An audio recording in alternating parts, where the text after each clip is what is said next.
Okay, so this is a bit of a different video for us, as we're not actually talking about our long-term game Kairu, because this weekend, me and my brother got involved in a game jam. During the 48 hours that we had to work on the game, we kept the log detailing the things that we did along the way. So without further ado, check it out.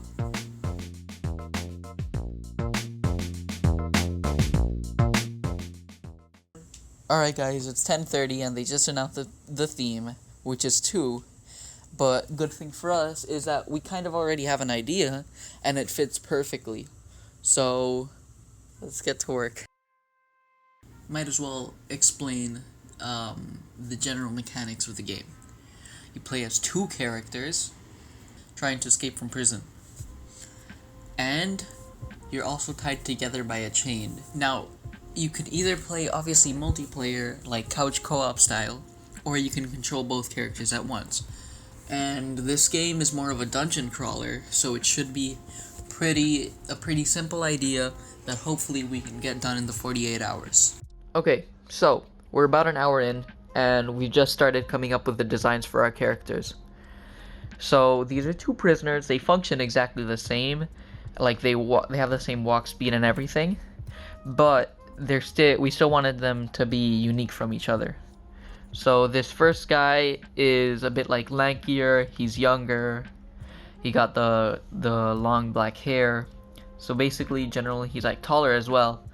He's generally like the skinnier dude. And then this guy is like, as we say here, he's a Irish angry grandpa. So he's like older, but he's like really buff. I just started writing code to get the physics of the chain working. Clearly, it's gonna be harder than I first thought. So now we have the chain mechanics of our game working. And it took a lot of fiddling with a rigid body system, but it does everything we want it to do. So you can move around, but you can't get further enough from each other than the chain allows. You can get stuck on obstacles, and you can even drag each other around. I might change the masses so it's not so easy to do, but otherwise I think it's working quite well.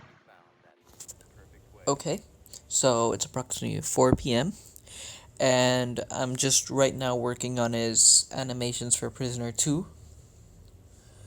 We only have a walk cycle, an idle, and a punch animation right now, but because this is a top-down 2D game, that I basically have to multiply that times 4, because obviously there's a front, back, and either side animation.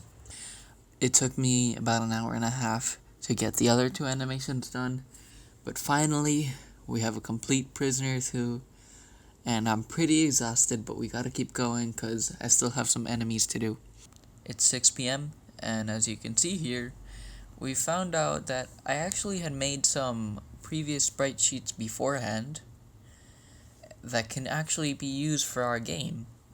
This thing was originally intended to be some sort of fantasy will-o-wisp from a game that we did a long time ago, but we figured that we can actually use this as a sort of like prison eye that blows up whenever it sees a player. This is what we have so far with the Tileset downloaded from the internet. I'll credit that in the description if you're interested. I wanted to use some of the bottomless pits included because right now when you punch an enemy or the other player, there's a knockback effect. So I think it would be fun to knock people into pits, etc. It's 7:30 and I've come up with a design for our next enemy, which is like a shanker. He's one of the prison inmates trying to get you. We also decided to give him those weird looking steampunky glasses. We just thought it looked cool. It doesn't really make all that much sense, but why not? I just got the prison guard done. As you can see, he got like a riot shield. He uses it to bash people. Basically, almost a reskin of the Shanker, but it gives variety, and he's probably gonna function a little bit different than the prison inmate. And I just finished Prisoner 1. That's basically all the goals that we had already. So I guess we could just make up our own. We're thinking of adding some sort of boss at the end of the level. So let's get to work on that. So now we have the new character, the ice guy, whose attack hit effect looks like that. And you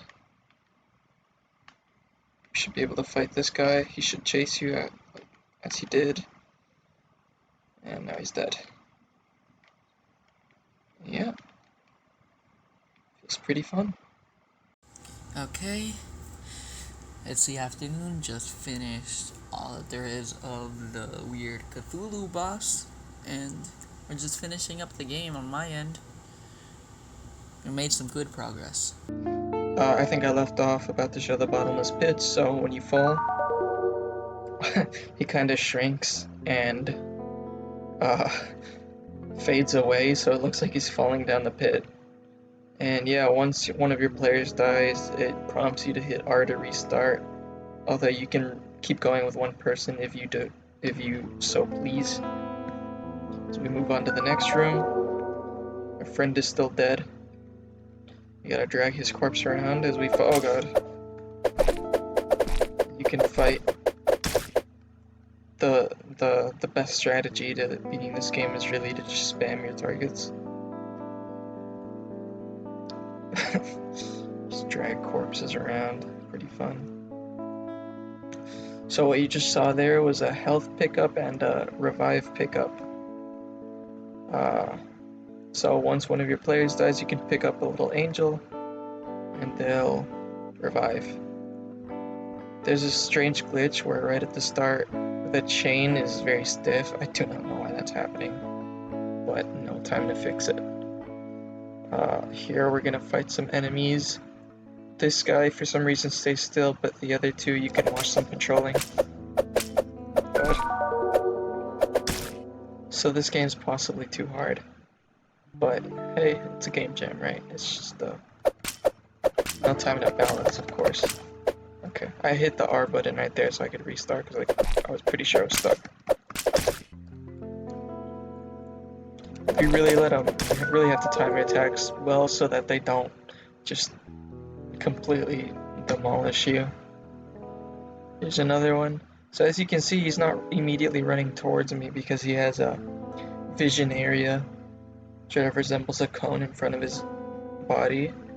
And a key thing to note that I think is pretty cool is that once they spot you with the vision area, they shoot a ray cast to see if they could actually see you or if there's a wall in between. So I mean, you can make some pretty simple stealth game AI just from that, and Godot makes it very easy to implement.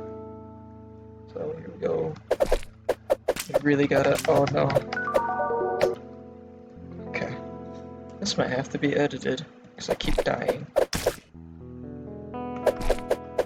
Also, the last thing we did for the game was add the sound effects, which I think add a lot, make it feel a lot better. And the music, which I chose a very simple ambient electronic guitar, like playing some chords, very minimalist and ambient, which I think fits the aesthetic decently well.